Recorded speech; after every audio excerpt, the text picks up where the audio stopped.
How did the Phillies thing all come about with you?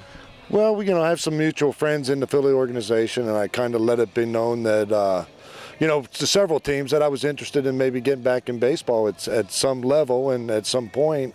And, the Phillies called me, and I'm glad they did to give me a chance. I haven't been, I guess, officially in baseball for the last 15, but I have unofficially, doing things here and there. But. Well, I got to ask you, how does a guy that has his number retired by the St. Louis Cardinals, went into the Hall of Fame with a Cardinals hat, going to root for the Phillies in the offseason when if they play the Cardinals or fight for one of those playoff spots? Who said I'm rooting for the Phillies? No, it'll be fun to watch, and like I said, I'm down here at the minor league level, and Rich Doobie and Dave Duncan, that'll be for them two guys to worry about that. Now, the name Bruce Sutter is for so many years synonymous with the split-finger fastball.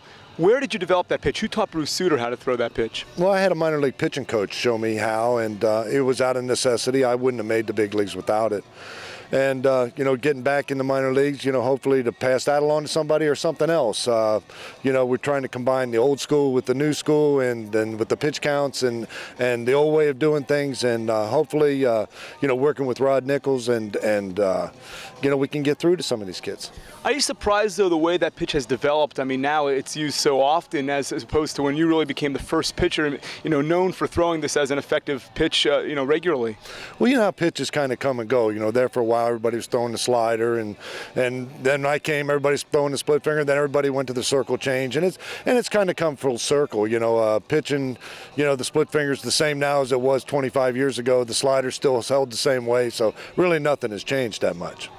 Now, you had 300 saves in your career, and, maybe the closer's role wasn't quite as defined, 20, 30 years ago as it is nowadays, but were you surprised it took 13 years before finally they came calling to the Hall of Fame for you? And when you got that conversation, what emotions went through your head? Well, it was a surreal day, but I got hurt at the end, so I didn't know if I had played long enough, or done enough things to be, warranted the Hall of Fame call. But, every year I would get a few more votes, and finally, during my 13th year, that the voters decided it was my time to go in. Was it almost more special, too, because you're the only player that was elected in 2006? Well, I wouldn't say so much that way. I think, sometimes the guys that the Mike Smiths, the Steve Carltons, that they're automatics, 5 years out, first ballot Hall of Fame guys.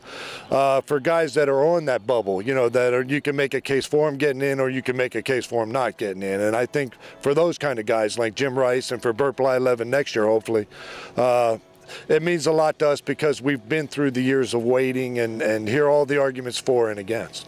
Had you given up hope, or did you still kind of have, some hope in you that this was going to happen eventually? Oh, we just, my boys and I would joke all the time. I get more votes, say I had a better year last year. But, it's, you don't give up hope, but it's not something that when you're playing that you thought about. We didn't think about getting into the Hall of Fame. We thought about winning games and winning championships. And whatever that was just a bonus.